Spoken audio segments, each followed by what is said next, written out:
Hello everyone, Radhe Radhe. कैसे हैं आप लोग? आई होप आप लोग बहुत अच्छे होंगे और अपने आगे की एग्जाम की तैयारी भी बहुत अच्छे से कर रहे होंगे। तो बहुत सारे लोग का आरपीएफ एसआई का आज एग्जाम रहा होगा जो कि हो चुका है और ये एग्जाम 2 से 13 दिसंबर तक चलने वाला है। तो आज का कैसा पैटर्न रहा, क्या सारी चीजें रही, ये सब मैं आप लोग को आज बताऊंगी और किस तरह से क्वेश्चंस आए हैं उसमें और कौन से क्वेश्चन है, मतलब जीएस में किस तरह से क्वेश्चन बनाया है।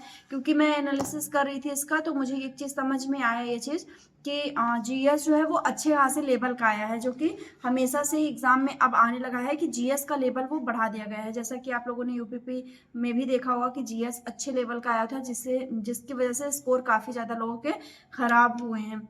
तो मतलब मैं एनालिसिस में देख रही थी कि रीजनिंग जो है वो पोर्शन ठीक ठाक आया है और जीएस मैथ का अच्छा खासा पोर्शन आया। मैथ तो बहुत ज्यादा कैलकुलेटिव आई है। ये इसलिए होता है कि कंपटीशन इतना ज्यादा बढ़ गया और फॉर्म इतने थोड़े से निकलेंगे और लोगों की संख्या इतनी रहेगी। तो इस रीजन से सिलेबस को सॉरी एग्जाम को ऐसा पैटर्न को बनाया जाता है कि लोग उसमें उलझे और मेन टाइम मैनेजमेंट का है कि टाइम मैनेज ना कर पाए लोग और उनका एग्जाम जो है वो मतलब कंपटीशन में एक स्मार्टली तरीके से जो उसको अटेम्प्ट करेगा वही जो है वो आगे जा सकता है। तो कुछ क्वेश्चन मैं आज यस के बता दूं आप लोगों को कि जो क्वेश्चन आज आए थे। तो सबसे पहला क्वेश्चन मेरे पास एक ये आया है कि लता मंगेशकर को 2001 में कौन सा पुरस्कार मिला था।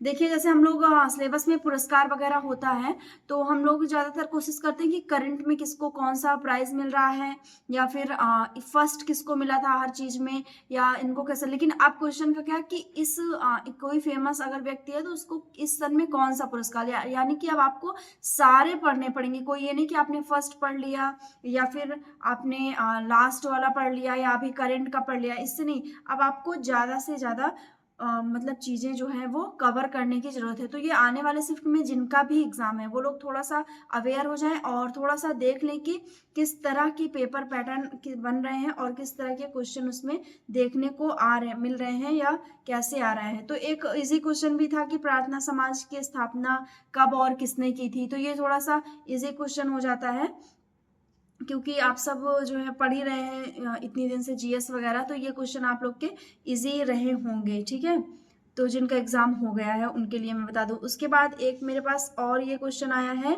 कि पंडित विश्व मोहन भट्ट को किस एल्बम के लिए ग्रैमी पुरस्कार दिया गया था। ये क्वेश्चन जो है जिन्होंने बहुत अच्छे से जीएस तैयार की होगी उसी के पकड़ में ये क्वेश्चन आया होगा। ये बात मैं 100% कह रही हूँ। अगर आपको इसका आंसर पता है तो बिना कहीं पे सर्च किए जरूर कमेंट करिएगा। ठीक है, अगर आप भी आरपीएफ कांस्टेबल का एग्जाम देने जाएंगे तो आपको भी तो चीजों में मतलब थोड़ा सा पता होना चाहिए कि किस तरह से एग्जाम आ रहा है। सेकंड मेरे पास एक और आया है कि अ, एक क्वेश्चन आया था कि इनमें से कौन सी रिडॉक्स रिएक्शन नहीं है। ठीक है, ये एक क्वेश्चन आया था, साइंस से रिलेटेड ये क्वेश्चन है। तो इस तरह के क्वेश्चन बन रहे हैं आप लोग के पास। मैंने क्वेश्चन जो है वो कलेक्ट किया है तो मैं आप लोग के पास इसको मतलब बता रही हूँ कि किस तरह से क्वेश्चन आपके निकल के आ रहे हैं। ठीक, क्योंकि स्टूडेंट का कहना है कि जीएस जो है वो बहुत ही टफ था और रीजनिंग बहुत आसान थी और मैथ भी बहुत ज़्यादा कैलकुलेटिव था। एक मेरे पास और क्वेश्चन आया है कि भारत में दालों का सबसे ज़्यादा उत्पादन किस राज्य में होता है। मेरे ख्याल से आप सब लोग को ये चीज़ पता होगा कि ये थोड़ा सा आसान क्वेश्चन था कि कहाँ पे होता है। मतलब आप लोग काफ़ी दिन से पढ़ रहे हैं तो आप लोग को ये चीज़ पता होगा। फिर उसके बाद एक और क्वेश्चन आया था कि प्रोजेक्ट टाइगर कब शुरू किया गया था। ये क्वेश्चन है कि प्रोजेक्ट टाइगर कब शुरू किया था। और फिर इसमें एक करंट का भी क्वेश्चन है कि 2023 तक सॉरी ये करंट का नहीं था, ये था कि 2023 तक तमिलनाडु के सीएम का कार्यभार किसने संभाला था। यानी तमिलनाडु के सीएम अभी चेंज हुए हैं तो 2023 तक ये सीएम कौन थे, तो उसके बारे में भी एक क्वेश्चन आया है। अगर आप लोग को पता हो तो आप लोग कमेंट जरूर करिएगा। फिर एक क्वेश्चन आया है कि सॉरी मैं आप लोग को बता रही हूँ, एक मिनट। एक ये इजी क्वेश्चन आया था कि लठमार होली किस राज्य में मनाई जाती है। ये आप लोग को पता होगा कि लठमारा होली किस राज्य में मनाई जाती है। बहुत ज़्यादा हम लोग जब यूपी पुलिस की तैयारी कर रहे थे तो ये सारी चीज़ें स्टैटिक में और ये सारी चीज़ें हम लोगों ने बहुत पढ़ी थी। हालांकि उसमें आया नहीं था, लेकिन हम लोगों ने पढ़ी बहुत थी। उसमें जो आया था वो थोड़ा सा डीप में आया था ये सारी चीज़ें। एक और मेरे पास क्वेश्चन आया है कि महेंद्र वर्मन प्रथम किस राजवंश से संबंधित था। ठीक है, तो ये किस राजवंश से संबंधित था, ये हिस्ट्री का क्वेश्चन है। तो ये भी क्वेश्चन आया था। और अब आने वाले दिनों में जिनका भी एग्जाम है वो थोड़ा सा आइडिया ले लें कि किस तरह के क्वेश्चन आ रहे हैं। तो बहुत ज़्यादा टफ तो नहीं, लेकिन हाँ ये है कि अच्छे मतलब एक लेवल का क्वेश्चन पूछा जा रहा है। और एक है कि जैसे कि सुदर्शन झील के बारे में पढ़ते हैं ना कि स्कंदगुप्त के शासन में जो सुदर्शन झील की जो जिक्र होती है उसमें बंधुआ मजदूरी किसने की थी। ये क्वेश्चन आया है कि ये मतलब सामान्य क्वेश्चन नहीं आया है कि सुदर्शन झील में कौन से शासन के समय हुई थी, किसके शासन काल में हुई थी, ये नहीं आया था। उसमें आया था कि उसमें जो है बंधुआ मजदूरी किसने की थी। ठीक, ये एक क्वेश्चन इसमें आया था आज के RPFSI के एग्जाम में। और नेक्स्ट क्वेश्चन जो आया था, तो देखिए अगर जैसे अभी बहुत बहुत एग्जाम है, मतलब बहुत दिनों में एग्जाम है, 13 तारीख तक लगभग एग्जाम है। तो इससे आपको एक आइडिया मिल जा रहा है कि किस तरह से क्वेश्चन आ रहे हैं।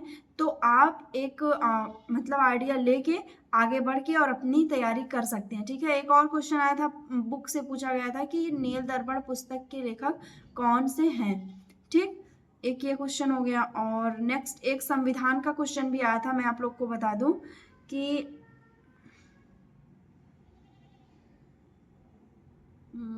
कुछ रिट से संबंधित क्वेश्चन आया था। जो 5 रिट है उसमें से एक क्वेश्चन आया था ये, तो मतलब ठीक ही आया था ये।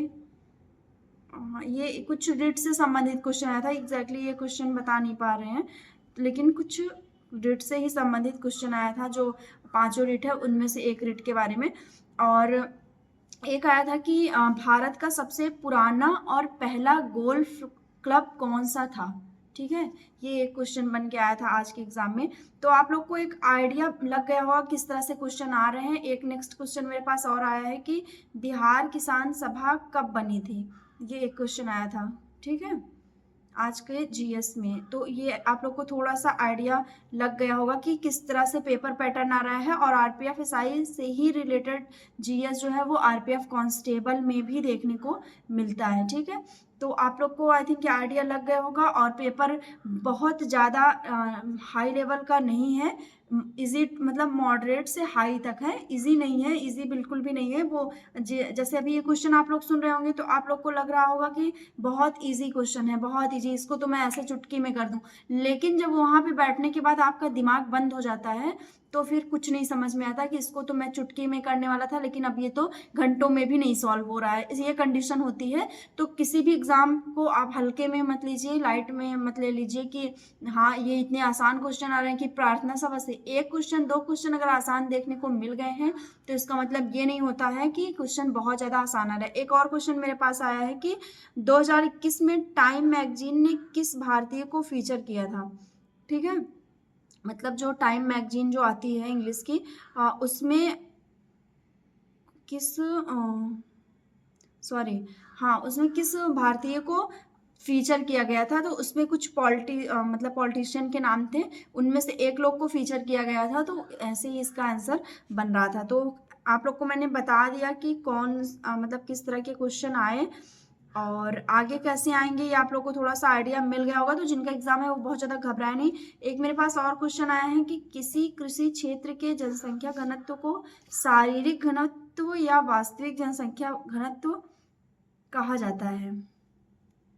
ये इन्होंने आधा क्वेश्चन ही, अच्छा ये ऐसा है कि किस कृषि क्षेत्र के जनसंख्या घनत्व को शारीरिक घनत्व जनसंख्या कहा जाता है।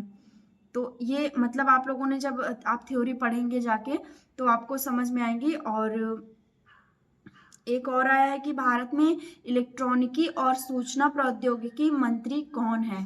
ये एक क्वेश्चन आया। ठीक है, तो मैंने आपको जितने मेरे पास क्वेश्चन मुझे मिले मैंने आपको बता दिया है और आप लोग को शायद समझ में आ गया होगा। और एक और क्वेश्चन मैं आपको बता दूं कि माइक्रो फाइनेंस का स्वनियामक निकाय कौन सा है। ठीक, अब आपको लग रहा होगा कि हाँ क्वेश्चन का लेवल जो है वो ठीक ठाक था, यानी कि अच्छे खासे लेवल का क्वेश्चन जो है आया था। तो अभी मेरे पास ये सारे क्वेश्चन मैंने कलेक्ट किया, मैंने ढूंढा और मैंने आप लोग को एक आइडिया दे दिया है कि किस तरह के क्वेश्चन आरपीएफ एसआई में आज आए हैं और किस तरह के क्वेश्चन आरपीएफ कांस्टेबल में आ सकते हैं। ठीक है, क्योंकि बहुत ज़्यादा जीएस में बहुत अंतर नहीं होता है, थोड़ा बहुत ही अंतर होता है और एक दो क्वेश्चन इसमें ईजी आए हैं।